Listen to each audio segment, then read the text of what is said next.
A paz do Senhor a todos os seminaristas do nosso seminário teológico do IBBC. Nós vamos dar sequência ao nosso vídeo-aula. E nós paramos, aqui estamos trabalhando a apostila de número 4, paramos na página 128, o vídeo anterior, prosseguimos na página 129 com o mesmo tópico, aula. Foi popularizado nos acampamentos e alguns fenômenos emocionais foram observados, tais como cair ao chão, convulsões, danças, rolar no chão e etc. Esses fenômenos foram se moderando enquanto prosseguiu o avivamento. Os acampamentos eram organizados pelos presbiterianos e depois pelos metodistas e batistas. Um grande nome do reavivamento americano foi Charles F. Finney, advogado americano, foi pregador avivalista em Nova York. Tornou-se presidente da faculdade de Oberlin, que foi a base para propagar a sua teologia e seus novos métodos controvertidos. A partir de 1875, o movimento de reavivamento foi liderado por Dwight L. Moody.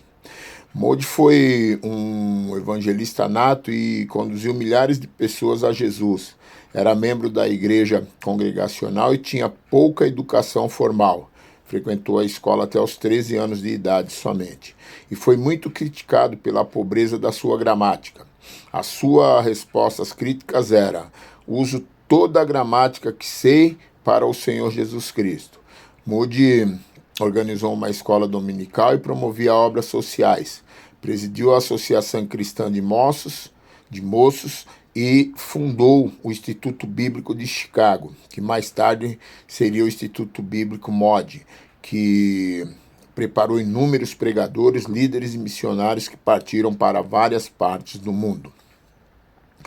O segundo grande despertamento trouxe renovação às igrejas e deu origem a outros grupos religiosos e instituições que buscavam inspiração e liderança no exemplo de Moody. Encerramos a página 129, página 130, tópico 2 agora, o protestantismo brasileiro. A implantação do protestantismo no Brasil, tanto quanto na América Latina, dependeu tanto da imigração como do trabalho missionário. A imigração protestante pouco contribuiu para o avanço do protestantismo. As tentativas foram feitas até meados do século XIX, e somente a partir da segunda metade do século XIX, através do trabalho missionário, o protestantismo iria se consolidar e se desenvolver no Brasil.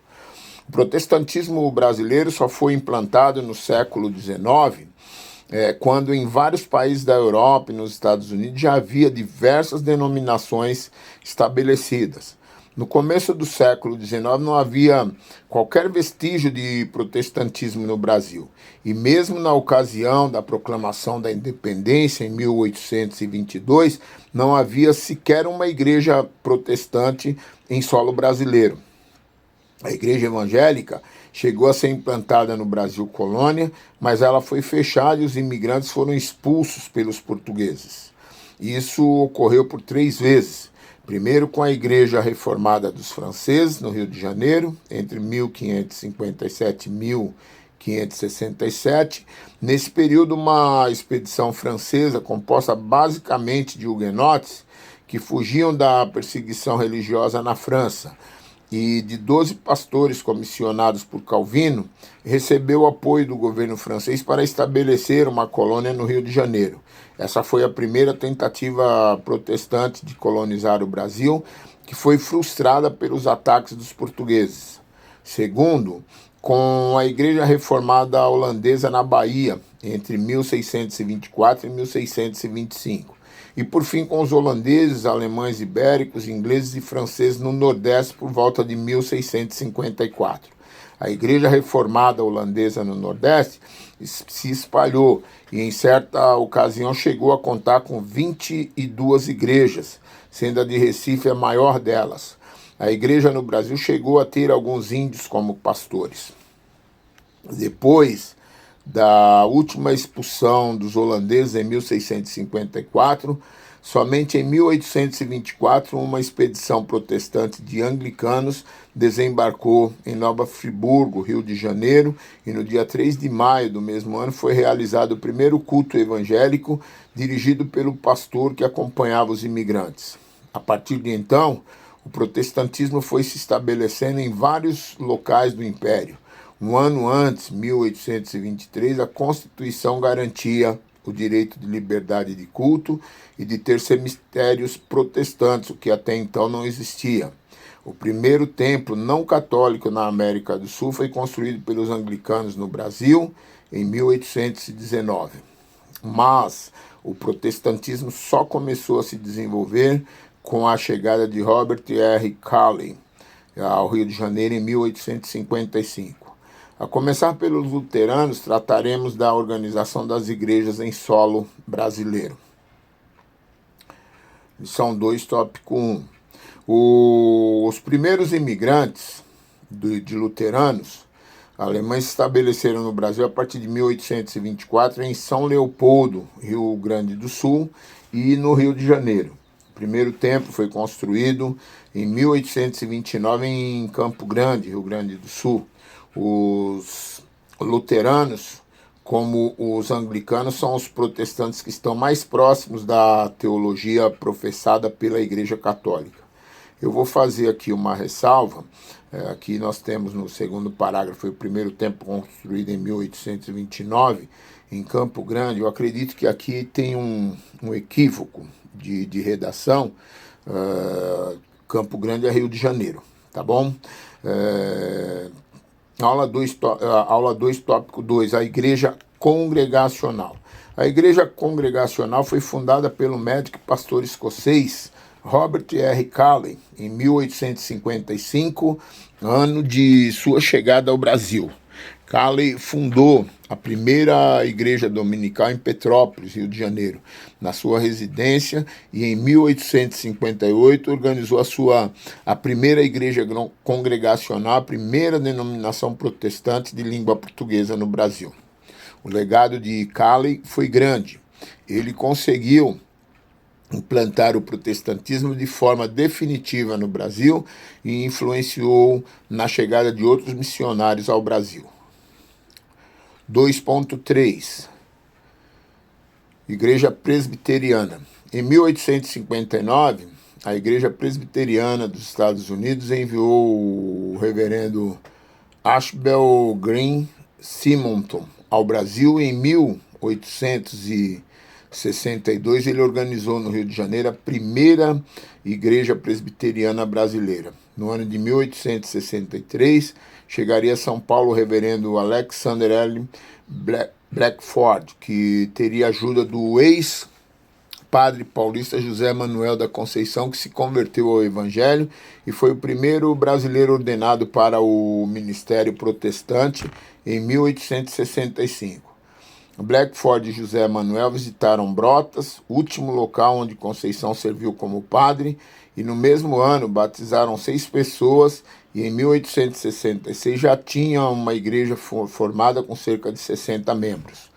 A Igreja Presbiteriana de Brotas, ao lado da do Rio de Janeiro, foi durante muito tempo uma das maiores igrejas protestantes do Brasil.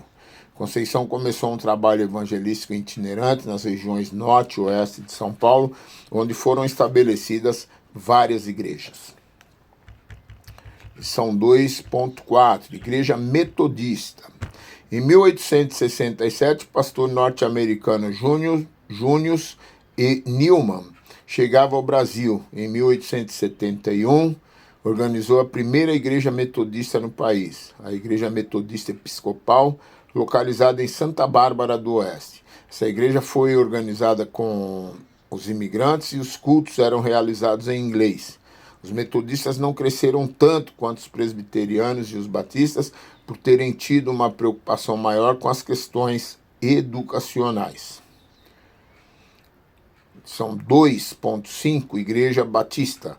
O primeiro pastor batista a chegar ao Brasil foi William B. Bagby, que se instalou em Santa Bárbara em 1881, mas se radicou em Salvador, Bahia. Em Salvador, com a ajuda do ex-padre Antônio Teixeira de Albuquerque, convertido entre os presbiterianos e metodistas, organizou a primeira Igreja Batista Brasileira em 1882. No ano de 1884, Begbie estabeleceu uma igreja no Rio de Janeiro e no ano seguinte organizaria outra em Maceió, em Alagoas. Desde então, a expansão da Igreja Batista foi rápida pelo Brasil e por volta de 1888 já havia 8 igrejas em 6 estados diferentes. Na data da proclamação da República, em 15 de 11 de 89, a primeira Igreja Batista já contava com 89 membros. Em São Paulo, a Igreja Batista foi organizada no mesmo ano e em 1900 já tinha alcançado um total de 2.000 membros. Ainda na página 131, lição 2.6, movimento pentecostal. O pentecostalismo surgiu como um movimento nos Estados Unidos na virada do século XX, que enfatizou o falar em línguas como evidência inicial do batismo com o Espírito Santo. Embora tenha surgido bem depois das igrejas históricas, há indícios de que a experiência do falar em outras línguas tenha aparecido no século XIX, tanto na Inglaterra como na América do Norte. Por volta de 1830, sob o ministério do presbiteriano Edward Irving, em Londres, ocorreu a experiência da glossolalia. É possível que ocorrências como essa tenham ocorrido esporadicamente ao longo da história da igreja, mas o episódio que ocorreu na Rua Azusa em 1906 projetou o pentecostalismo para o mundo e mudou a face do protestantismo pelo impacto e influência que causou e pela expansão rápida que teve em todo o mundo. Em 100 anos, a história, o pentecostalismo se tornou o maior segmento do protestantismo e deu origem a inúmeros movimentos carismáticos que têm crescido vertiginosamente. Encerramos a página 132, página 133, lição 12, o pentecostalismo. O pentecostalismo não surgiu de um episódio isolado, mas ocorreu num ambiente religioso que teve no movimento da santidade, também conhecida como holiness, um precursor para o pentecostalismo americano. O pentecostalismo, após o surgimento dos novos movimentos pentecostais dos anos posteriores, tem sido dividido em pentecostalismo clássico, neopentecostalismo ou ainda pentecostalismo clássico, deuteropentecostalismo e neopentecostalismo. O pentecostalismo clássico corresponde a período situado entre 1910 e 1950. O deuteropentecostalismo entre 1950 e 1970. E o neopentecostalismo a partir da segunda metade da década de 70. Movimento 12.1, lição 12.1, movimento de santidade ou holiness. Este movimento surgiu nos Estados Unidos na década de 1840 e se originou no metodismo norte-americano do século XIX. Ele enfatizou a santificação total e a perfeição cristã, doutrinas ensinadas por John Wesley. Os líderes deste movimento foram Phoebe Palmer e John Inskip, que enfatizavam uma segunda bênção. Alguns fatores, como as reuniões de avivamento em acampamentos, o perfeccionismo de Charles Finney, os cultos promovidos às terças-feiras por Palmer em Nova York e os protestos dentro das igrejas metodistas com respeito ao declínio da disciplina que resultou na formação da Igreja Metodista Wesleyana em 1843 e a Igreja Metodista Livre em 1860, contribuíram para a ênfase na santidade que resultou no movimento de santidade. Este movimento acreditava ser o principal exemplo do wesleyano primitivo e os sucessores de Wesley nos Estados Unidos. O movimento de santidade ultrapassou as fronteiras do metodismo e, a partir dos Estados Unidos e da Inglaterra, se espalhou por várias nações do mundo. Em 1880, o movimento Holiness deu origem a algumas denominações independentes, como Igreja de Deus, Igreja do Nazareno, em 1908 no Brasil, desde 1956, e a Igreja Peregrina de Santidade, 1897. Uniu-se aos metodistas wesleyanos em 1968 para formar a Igreja Wesleyana. A doutrina da segunda bênção passou a integrar a teologia dessas denominações oriundas do movimento Holiness. Esse movimento contribuiu para o despertamento quanto à santificação da vida espiritual, numa época em que as denominações históricas viviam uma ortodoxia fria e no intelectualismo frio. Lição 12.2, na página 133 ainda, o surgimento do pentecostalismo. As características evidentes do pentecostalismo ocorriam esporadicamente nos movimentos que surgiam do movimento de santidade.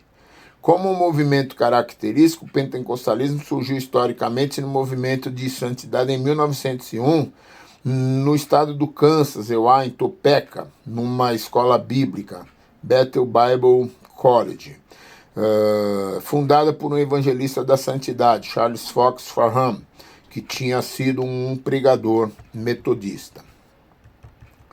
A escola foi aberta em outubro de 1900 e no dia 1º de janeiro de 1901, os alunos dessa escola estavam estudando sobre o batismo com o Espírito Santo e as línguas, quando uma das alunas, Agnes Osman, falou em línguas e posteriormente outros alunos tiveram a mesma experiência. No ano de 1905, Parham abriu outra escola na cidade de Houston, no Texas, e um desses alunos, William Seymour, pregador negro do movimento de santidade em Texas, se tornaria mais tarde o líder desse movimento. Historicamente, há o consenso de que o marco do surgimento do pentecostalismo foi o ano de 1906, em Los Angeles, na rua Azusa, onde um grupo de pessoas sob a liderança de Seymour, que ensinava a mesma doutrina que Parham, se reunia para orar. Nesse local, era comum que as pessoas falarem em línguas, acompanhadas por tremores, latidos e quedas ao chão, e logo atraiu a atenção e a visita de pessoas que acabavam tendo as mesmas experiências. Pessoas de várias partes do mundo foram até o local para conhecer de perto o novo movimento e levaram a experiência e o testemunho para seus países. Eles pregavam a necessidade de uma segunda bênção subsequente à salvação. Esse movimento deu origem ao pentecostalismo, que foi se expandindo por muitos lugares e vários grupos semelhantes foram se formando pelos Estados Unidos. O movimento da Rua Azusa foi denominado de Missão da Fé Apostólica da Rua Azusa, e o falar em línguas tornou-se comum neste movimento. O pentecostalismo no Brasil, lição 12.3. A partir de 1906, o pentecostalismo americano se espalhou por várias regiões do mundo, como a Inglaterra, Noruega, Itália, Chile e Rússia. Na Suécia, o movimento pentecostal teve origem entre os batistas por intermédio do trabalho de Levi Petrus. Outros dois missionários suecos, Daniel Berg e Gunnar Wigren, conheceram o movimento pentecostal na Suécia e foram para os Estados Unidos antes de virem para o Brasil e darem origem ao pentecostalismo brasileiro. Wingren e Berg aportaram em Belém, no Pará, em 1910 e começaram a fazer cultos pentecostais numa igreja batista em Belém. Em junho de 1911, o primeiro brasileiro recebeu o batismo com o Espírito Santo, Celina de Albuquerque. Com este fato, ocorreu uma cisão na Igreja Batista e a primeira igreja pentecostal do Brasil foi chamada de Assembleia de Deus, formada com 17 membros, saídos da Igreja Batista de Belém em 18 de junho de 1911. A partir do norte desse país, o pentecostalismo alcançou o Nordeste e o Sul, fruto do trabalho missionário estrangeiro. O pentecostalismo se tornou a principal força protestante no Brasil. A Assembleia de Deus se espalhou pelo Brasil e se tornou a maior denominação protestante no Brasil. Outra vertente do pentecostalismo clássico foi a Igreja Congregação no Brasil, que surgiu no mesmo período que a Assembleia de Deus. Ela foi fundada em 1910 pelo italiano presbiteriano Louis Franciscan. Franciscan não era missionário e nem mesmo era sustentado por qualquer instituição. Ele pertencia à Igreja Presbiteriana Italiana em Chicago e em 1907 ele teve contato com o movimento pentecostal por intermédio de William Durham, que havia recebido o batismo com o Espírito Santo em Los Angeles em 1906. Franciscan foi convidado para pregar na Igreja Presbiteriana do Brás e depois de algum tempo se retirou dela, levando consigo alguns membros dessa igreja, formando a Igreja Congregação Cristã no Brasil. Com a expansão da igreja para outros países, o nome foi alterado, passando a ser Congregação Cristã no Brasil. Nós encerramos na página 134 e damos sequência no próximo vídeo, na página 135. Boa aula, Deus abençoe a todos.